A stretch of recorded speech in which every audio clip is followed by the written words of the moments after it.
It took a federal jury less than 2.5 days to reach a verdict in one of the government's largest drug trafficking cases. Mateo Sardoma Jr. was described by the government as the drug kingpin, while co-defendant Rudy Sablan was said to be the enforcer.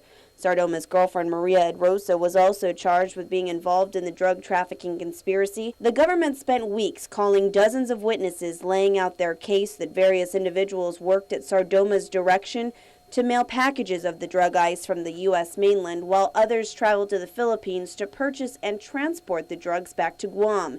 It's alleged that Sardoma was responsible for bringing in more than 300 grams of the drug ice and received hundreds of thousands of dollars in return. All three defendants stood with their attorneys this afternoon as the verdicts were read aloud in a packed courtroom.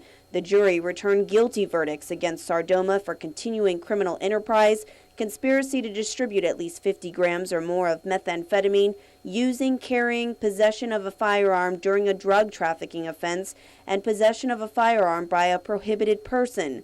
He was found not guilty on one count of the latter charge.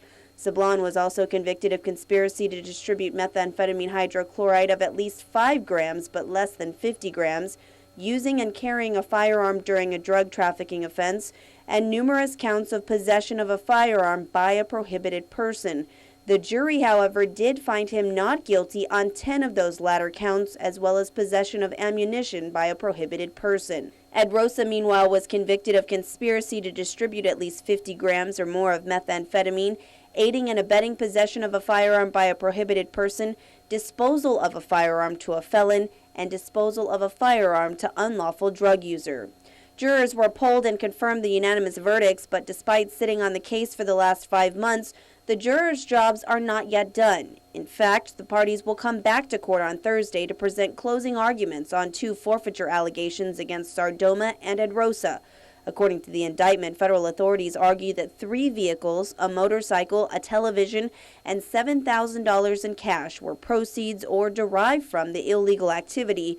Jurors were not made aware of the forfeiture until after the verdict was read today. The defense was given additional time to prepare, and closing arguments on the forfeiture phase is set for Thursday at 9 o'clock. Attorneys, meanwhile, walked out of the courthouse this afternoon but were prohibited from speaking to the local media. We're under a gag order from the district court judge, so at this time we can't comment. Until now? Oh, until the forfeiture matter's over? Exactly. Reporting for Guam's News Network, I'm Mindy Egan.